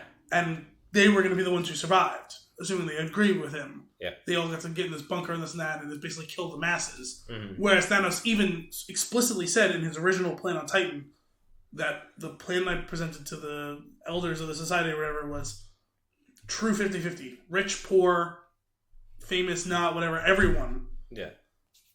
You know what I mean? Like, it was truly just dividing it 50-50 and going. It wasn't choosing my favorites. You know what I mean? So, in that standpoint, less morally ambiguous in that case. You know what I mean? Mm-hmm. And also, it's also come up with, I mentioned the Da Vinci Code earlier, but the story Inferno in that series, which was a book a couple of years ago, or a movie last year or the year before, deals with something similar. Okay. The whole plot. Are you familiar with those books and or movies? I read the first one, and then I watched that movie. I don't think I went any further. They all have some big central thing that's some philosophical thing in some way. And in Inferno, it's someone creates a vector virus, which is essentially it's a virus that targets a certain thing and across a large swath of population, or in some cases all population. It's a virus that's designed to do a thing. Mm-hmm. And there's some of that we do in our vaccinations. Mm-hmm. To a certain extent. We haven't truly achieved the ability to do that, because the idea would be, instead of having to do vaccinations, if we could ever truly engineer a vector virus, what you would do is you would say, okay, we found a virus that will eliminate any of our chances of ever getting pneumonia, say, or something like that. You know what I mean? And you would then expose everyone to it, and we would all take on this thing. In Inferno's case, it was something less altruistic, but with the same idea. The idea was infecting the entire world, although I believe with their case it was a sterility plague. Like, we've reached critical mass with this plague. It's not going to kill everyone, but it's going to reduce our viability to have children going forward, so that we would not have population overgrowth. Sure. So still similar concept, a little bit less murdery, still very ethically fucked up. Yep. Especially since, again, you don't have a choice in all of this, right? It's someone deciding that this is so, and this is what's going to be, and everyone's going to be affected by it. And I've these are all similar ideas that have all come up in the last 5 years in mass media, right? So I just thought it was, it's an interesting concept, right? Maybe he's not wrong. Like, that's like you have to think that at one point throughout. Well, like, okay, I kind of get what you're saying, and it is his tone. That was cool. That sounded very strange with the headset.